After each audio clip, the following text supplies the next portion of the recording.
জনাইছো এই মুহূৰ্তৰে খবৰ ৰাজ্যত পুনৰ ঘোষণা গুণোৎসৱৰ দিন মুঠ ৩৫ জিলাত ৩টা পৰ্যায়ত গুণোৎসৱ অনুষ্ঠিত হ'ব গুণোৎসৱে সামৰি ল'ব ৪৪,০৯৪খন বিদ্যালয় ৬ জানুৱাৰীৰ পৰা প্ৰথম পৰ্যায়ৰ গুণোৎসৱ অনুষ্ঠিত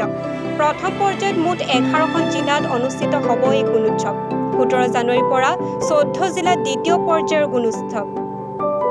৫ ফেব্ৰুৱাৰীৰ পৰা তৃতীয় পৰ্যায়ৰ গুণোৎসৱ তৃতীয় পৰ্যায়ে সামৰি ল'ব ৰাজ্যৰ 10খন জিলা গুণোৎসৱৰ বাবে বিশেষ পৰ্টেল মুকলি গুণোৎসৱে সামৰিব চাহ বাগিচাৰ বিদ্যালয় পুনৰবাৰ জনাইছো ৰাজ্যত পুনৰ ঘোষণা হ'ল গুণোৎসৱৰ দিন মুঠ ৩৫ জিলাত অনুষ্ঠিত হ'ব এই গুণোৎসৱ আৰু ৩টা পৰ্যায়ত অনুষ্ঠিত হ'ব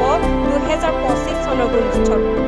গুণোৎসৱে সামৰি ল'ব ৪৪,০৯৪খন বিদ্যালয় ৬ জানুৱাৰীৰ পৰা প্ৰথম পৰ্যায়ৰ গুণোৎসৱ অনুষ্ঠিত হ'ব প্ৰথম পৰ্যায়ত মুঠ ১১খন জিলাত অনুষ্ঠিত হ'ব গুণোৎসৱ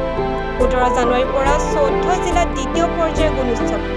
৫ ফেব্ৰুৱাৰীৰ পৰা তৃতীয় পৰ্যায়ত অনুষ্ঠিত হ'ব গুণোৎসৱ তৃতীয় পৰ্যায়ে সামৰি ল'ব ৰাজ্যৰ 10খন জিলা গুণোৎসৱৰ বাবে বিশেষ পৰ্টেল মুকলি কৰা হ'ল নমস্কাৰ মোৰ নাম নিৰুপম শইকীয়া এনি ভাৰত 24 এটা নতুন অনুষ্ঠান লৈ আহি আছে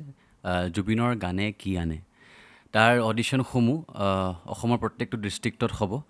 আৰু এটা ৰিয়েলিটি শ্ব' হয় আপোনালোকে দিয়া ফোন নম্বৰ যোগাযোগ কৰিব পাৰে আৰু আপোনালোকৰ ওচৰলৈ এনেও গৈ আছে তেওঁলোক আৰু আশাবাদী যে আপোনালোকে এই অনুষ্ঠানটোত ভাগ ল'ব আৰু আশা থাকিল যে আমি খুব সুন্দৰ সুন্দৰ গায়ক দেখিবলৈ পাম ধন্যবাদ